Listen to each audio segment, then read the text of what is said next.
the doghouse. We've been talking about the doghouse all season, and it pertains to Brandon Ayuk primarily. But really, Brandon Ayuk plays a lot. He's on the field. He's not getting the targets. And sometimes it's Kyle's fault. Sometimes it's Jimmy's fault. Sometimes he's actually getting plays called for him, and it's just not going to him. Trey Sermon, though. Trey Sermon's not playing offense. Trey Sermon is the deepest player in the doghouse that I've ever seen, or at least on this show, at least on this team. I'll give you an example. In this most recent game, Elijah Mitchell's playing well.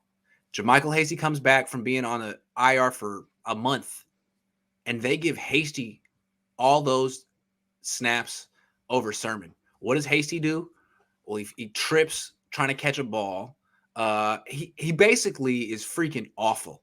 As you would expect, he hasn't played in a month. He's rusty. What does that say about how the Niners feel about Sermon? And what could he possibly have done with his 4.4 yards per carry average to have this level of trust and confidence from the coaching staff? Dude, what the hell is going on over there? Like, here's the frustrating thing, and I've kind of come to this epiphany in my own mind that early on, I was thinking to myself, wow, this draft class must be really bad because you've got Ambry Thomas getting no burn. You've got Banks getting no burn. And I'm thinking, God, they're not better than the guys in front of them who they're picking up off the street or Brunskill or any of those guys. You've got to be kidding me. Right. But then I remember Trey Lance played and he was better than Jimmy Garoppolo. He's not playing. Right. Sermon played and he's better than Hasty. Yep. He's not playing. Right. So why is it that these other guys aren't playing? That when they say that Banks isn't as good as Brunskill. Oh, you haven't even seen it. You haven't even played it out. You don't know. Right. We don't trust you. I don't know what the hell's going on, man. Sermon, this is what I thought. I had a buddy hit me up. He's like, hey, man, I've got Mitchell on my fantasy team. Should I feel confident about him going forward? I said, this is the last week you're playing Mitchell.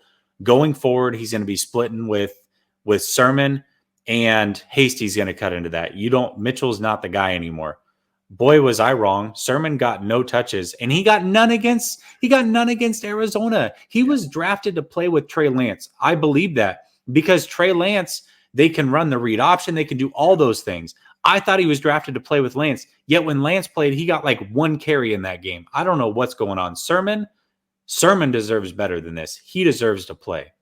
I mean, with Ayuk, I guess you can kind of understand it. Like, he looked a little disengaged on the punt return. That looked a little weird.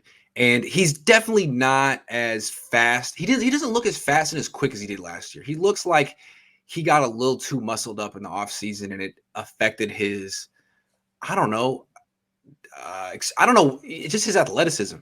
But Sermon, like, what has he done wrong? He's averaging 4.5 yards carry. He looks good. You traded up for the guy, right? And you buried him before the season even started based on practice. He looks good in the games, but you buried him based on practice, and you're throwing JaMycal Hasty out there, and his snaps were detrimental to the offense. Not because I like Hasty, but he was not ready to play, not prepared, not ready. Sermon had only done better than that. This is why I don't trust the 49ers when they put Brandon Ayuk in the doghouse. Like, you have Trey Sermon there for no reason right now. So why should we trust you on Ayuk? Grant, when we did this show last Wednesday, we weren't sure Hasty was going to play. In fact, you're like, well, they haven't fully activated them yet. And I go, yeah, you're probably right. They opened the practice window. He's probably not playing this week. A little fast. Yeah. Right? Yeah. And then they activated him. We like him better than Sermon already. Every third down he was in. He was in on all the third downs. They threw him passes down the field. There was a third down. They're like, okay, we're going deep to Hasty. Yeah. And he literally tripped over the 25-yard line. Like, yeah. What did you see from him in practice that made you call this play, man? How bad is Trey Sermon in practice that you can't get calling it? Okay, let's take some questions because I just don't understand why a coach buries a 22-year-old like that for no reason.